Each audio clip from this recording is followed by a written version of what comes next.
llocs ideals per fugir i desaparèixer, llocs que transmeten alegria, llocs que desprenen pau. A mi el Pedraforca em dóna energia. Un bon dia se'm va ficar dins i sempre que puc torno al seu costat per sentir el seu batec i la seva solidesa.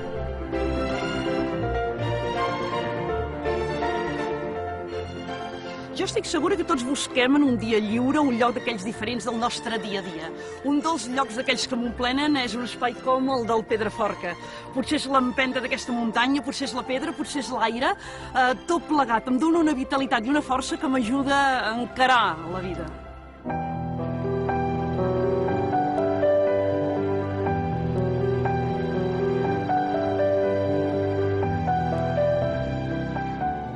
El meu univers particular és a Sant Pol, al Maresme, on vaig néixer, visc i treballo. El mar em dóna equilibri, però necessito la potència de la muntanya. Quin petit país tan ple de contrastos, des d'una Mediterrània blava i càlida fins a una muntanya potent, de pedra, de blanc, de ventada, de fred. És magnífic.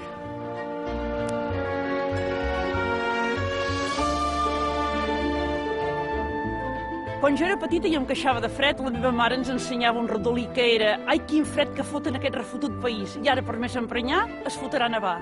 Fixa't, jo em queixava al Maresme que ni glaça. Aquí sí que es cau aquest redolí. El Pedraforca és una de les muntanyes més insòlites i prodigioses del Pirineu. Té 2 cims o pollegons separats per una enforcadura.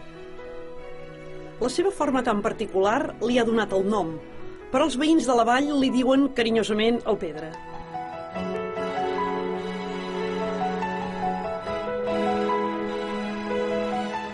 I jo el Pedraforca el veig com una mena de catedral ficada a la muntanya. Ho és? Aquí expliquen que Déu Nostre Senyor va fer el món així a claps i van fer muntanyes.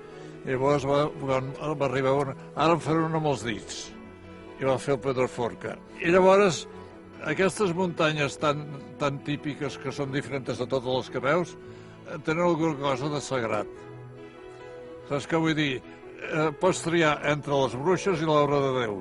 És també un símbol catalanista, el Pedraforca? No. Com que no? No, el Pedraforca no és catalanista, és català, que és pitjor. A veure si trobaràs algú que dirà que és francesista. No, correcte. Oi, doncs ja està. Correcte. O italianista, ja està. A 2.500 metres d'altura els núvols es tornen contrabandistes i el vent és fruit de les conjures de bruixes i bruixots. Pels seus cims també s'han vist rondar diables i dimonis. És el Pedraforca màgic i de llegendes en va ple. Resulta que era una parella que s'estimaven molt. Aquells amors tan passionals i tan impossibles, perquè les famílies no volien que la parella es casés. Doncs resulta que aquesta parella, degut a la negativa dels parents, van pujar un dia a dalt al Pedraforca, dalt de tot de la muntanya, i es van tirar a l'abisme.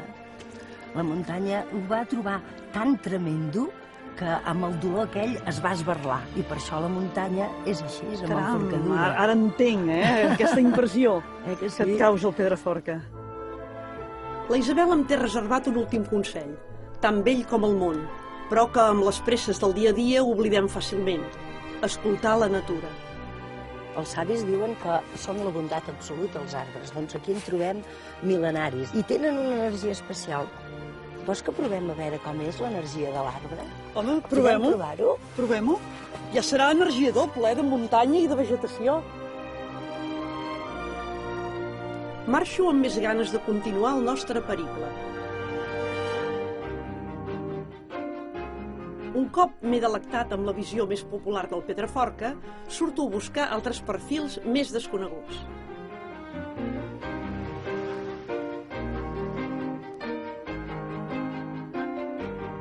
La cara sud del Pedraforca. Te'l miris d'on te'l miris, sempre hi ha aquest impacte visual diferent que et sorprèn, aquesta imatge majestuosa que t'atrapa.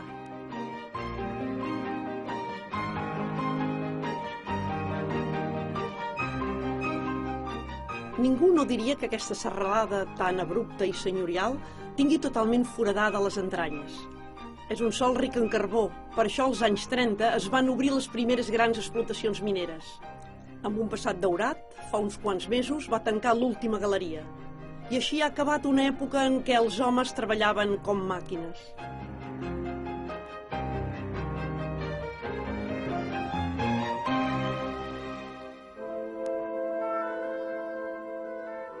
Ens trobem just al darrere de la cara més emblemàtica del Pedraforca. Fixeu-vos, des d'aquí els pollegons prenen una altra fesomia, però no perden ni bellesa ni força.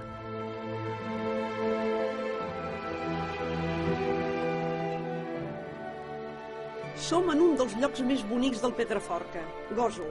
De lluny sembla un pessebre. Anem-lo a veure?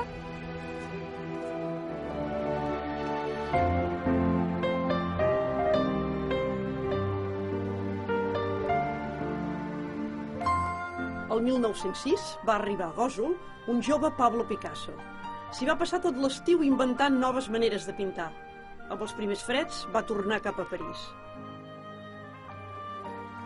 No m'estranya pas gens que Picasso s'enamorés d'aquest poble i d'aquest paisatge.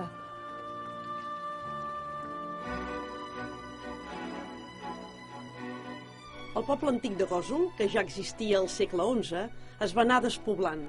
Encara s'hi poden veure restes del recinte fortificat i de l'església del castell. Des del poble sortia cada estiu la ruta dels segadors. Eren grups de camperols que feien la collita fins a arribar a Bellver de Cerdanya.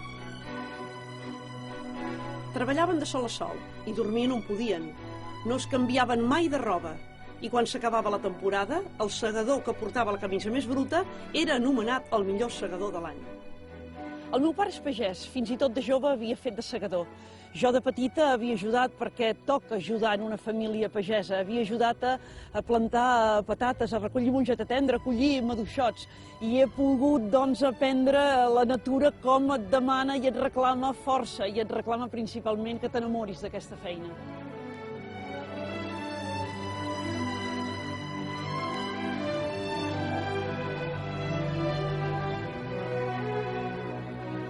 Un altre dels oficis més estesos a la comarca era el de trementinaire.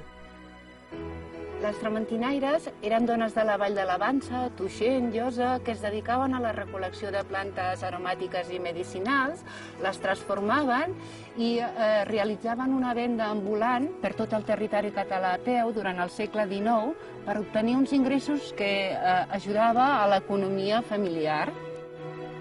A la primavera i a l'estiu recollien plantes i a l'hivern elaboraven remeis i pegats. Era un coneixement que es transmetia oralment de mares a filles. L'hisop és una planta que floreix al setembre, de les últimes que floreix, i serveix també per als refredats, per la tos, i diuen que dona energia. La prenien aigua d'hisop, feien xocolata desfeta amb aquesta aigua i era revitalitzant. La xocolata ja n'és per si sola, imagina't amb... Imagina't amb hisop, Fantàstic, totes curatives, medicinals i també per aromatitzar la cuina, suposo. A l'orenga, que és molt coneguda, que s'utilitza a la cuina, i també va molt bé per als constipats, per al mal de cap. Ara, amb prou feines en queden de trementinaires. Els vells ho diuen ben clar, cosa que no és escrita ja està oblidada. Em costa marxar del turó. El sol no es vol amagar i s'entreté jugant amb els pics del Pedra.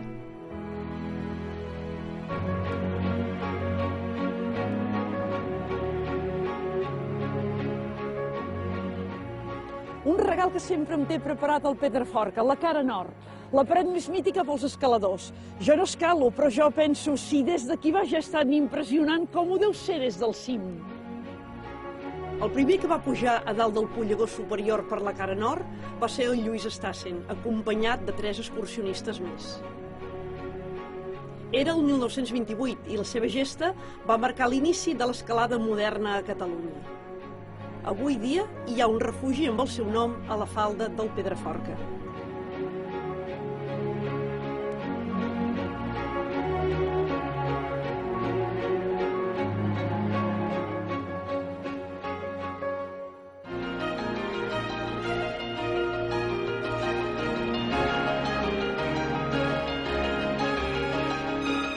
Acostar-se fins al mirador del Gresolet és el més semblant a sobrevolar aquesta panoràmica infinita.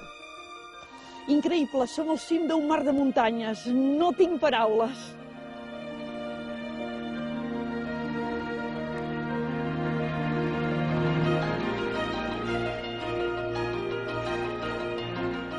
La serra del Cadí, amb el pas dels gosolans que els hi permetia, després de l'hivern, poder sortir de la vall i mercadejar amb altres contrades. Els cims nevats semblen talment un pastís amb glaça real. No tinc remei. Sóc una persona que parlo, penso i somio en menjar. Tot el que visc ho projecto a la cuina, la meva passió. Practico una professió que cal cercar una inspiració i la naturalesa me la dona al màxim. Per això m'hi acosto i necessito sentir-la i que m'atrapi i que m'inspiri per arribar després a aquests productes estacionals al plat i que es fonguin amb la nostra cuina. Des de petita m'agrada pintar. Ara dibuixo plats. Busco formes i colors que potenciïn el plaer dels aliments. Com seria una recepta que combinés el magnetisme i la calidesa d'aquests pics? Una peça també amb promontoris, amb bullegons, com una tòfona d'hivern feta al caliu. El caliu abraçat amb una cansalada salada que l'abriga, però calenta, feta amb papillot. Per tant, hi haurà textures sobre una crema, una d'espinacs, una de patata, una de carbassa. L'hivern al plat, amb textura mossegada i amb inspiració de Pedraforca.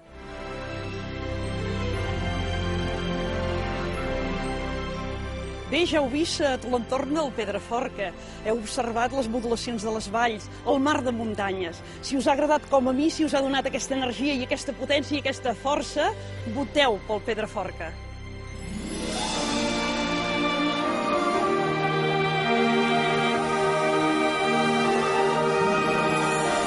Ja poden votar pel Pedraforca.